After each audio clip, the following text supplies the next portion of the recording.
guys, I'm Babsie and welcome back to my channel. In this episode, we are going to be talking all things the Rugby Championship, as well as dabble a little bit in conversation of what's been going on with the Currie Cup.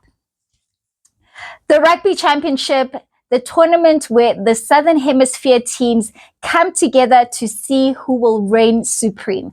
So previously, the one who would most definitely reign supreme more often than not is New Zealand. So the All Blacks have definitely dominated this tournament from when it was the Tri-Nations up until we were joined by our fellow Southern Hemispheres, Argentina. Then it became the Rugby Championship.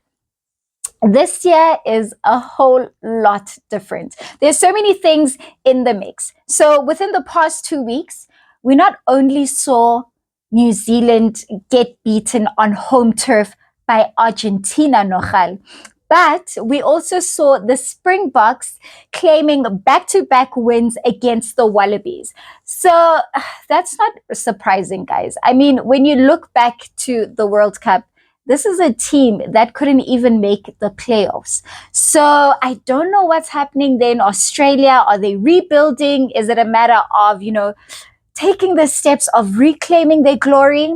But they're not off to the greatest of starts. Argentina, on the other hand, they are a team, they are the dark horse that we always have to look out for because they will always surprise you. I mean, in the first round of the Rugby Championship, they came in and claimed a victory on home turf against New Zealand. But New Zealand made sure that in the past weekend, they come back with a vengeance and show that they're not a team that you can mess with. Which means with them coming to South Africa, it is going to be an interesting, tough one for the Springboks. So I think with the Springboks, we have such a great team thus far, and just with the changes that came about in the second round, we can see that we have a lot to play with. The only thing that we really need to stress about right now is who's going to be our scrummy. Fife is still out on injury, but that's a conversation for next week. The most interesting part about the Rugby Championship right now is the fact that, number one, the Springboks would want to keep their world number one ranking. And should the All Blacks win any of them, and should they win at Ellis Park or in Cape Town, I keep forgetting Emirates Airline Park. It's no longer Ellis Park. So Emirates Airline Park or the DHL Stadium in Cape Town, the Springboks will lose that number one spot. So it is imperative for the Springboks to continue their winning streak with both matches. Because if the All Blacks win either one of them, we are going to go back to number two, which is something that we don't want. We are already on the top of the world. I mean, you've got Drickers. We did the things at the Olympics. And, Springboks, our golden child. And interesting fact. So with the rankings, you've got South Africa number one, Ireland number two, and New Zealand at number three.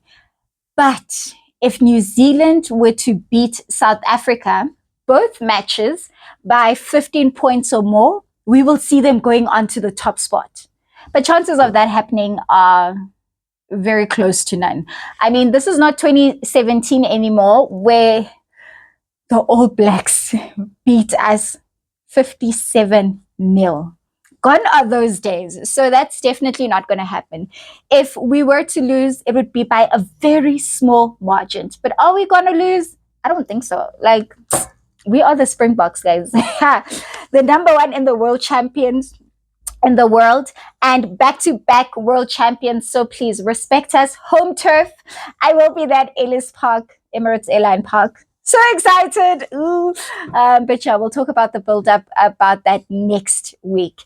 Those are the interesting facts about looking forward to the Rugby Championship, especially in the next two rounds coming in. Wallabies. They will want to reclaim isdima sabo, to play for their dignity when they travel to Argentina. But Argentina, as we've seen, are quite dangerous. And it won't be easy for Australia to pick up a win against them. But what is an advantage for them is the fact that in between the two games, there is no back and forth. So they don't have to acclimatize to different conditions. When they land in Argentina, acclimatize to that and see how they can get back to the rankings. I think, Springboks and New Zealand, it's the fight for the top. Argentina and Wallabies, it's the fight to see who's going to finish. Neither one of them wants to finish in the bottom. Nobody wants to collect that wooden spoon.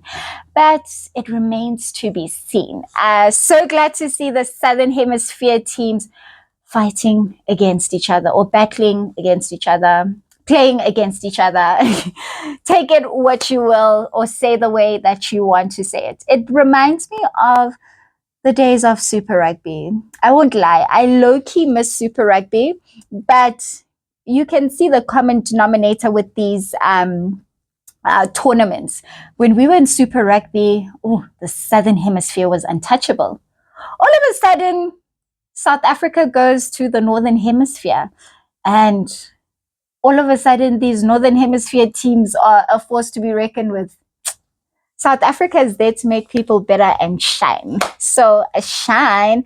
And then let's talk about the Currie Cup, guys. My thing about the Currie Cup is the excitement around it, or the lack thereof it. Stadiums don't fill up. Back in the day, and when I say back in the day, it makes it sound so old, but 2008, 2009, 2010, especially post the 2007 World Cup, there was a hype of Currie Cup. And even before that, there was just this big hype with the Currie Cup. And it makes you wonder, is it because of the sponsors? But the noise has really died down, especially after it stopped being the ABSA Currie Cup. It's currently the Black Label Carling Currie Cup. Then previously it was by Direct Access.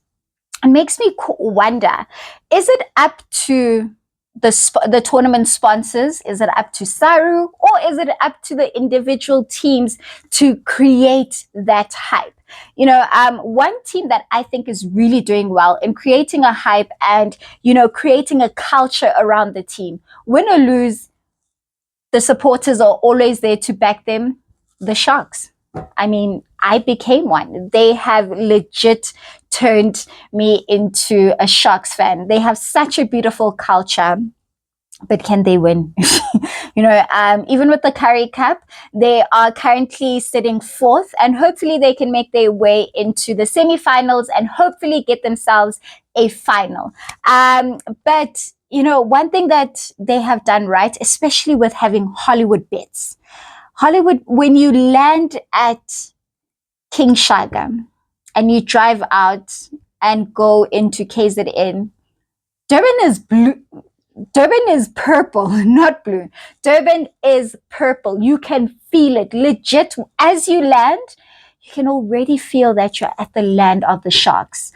And no, this is not because the last time I landed in King Shaka Airport, I was with the Sharks. But even before that, you can literally feel the atmosphere. Their branding is great. When you go into the stadium, it is known. I mean, with the URC, they didn't have the best of performances. But the stadium with Sharks fans was filled. It was roaring with Sharks fans. So I would love to see that with the Currie Cup. I mean, this is a South African tournament that has such great history. And I would love to see it come back to its full glory and bringing fans into the stadium and the hype just being there where we are excited that it's the Currie Cup. And not just be excited because of the final. Finals, guaranteed, are always just packed, fun, and amazing. But we need to have that build up to it. In the comment section, let's start having a conversation with the Rugby Championship.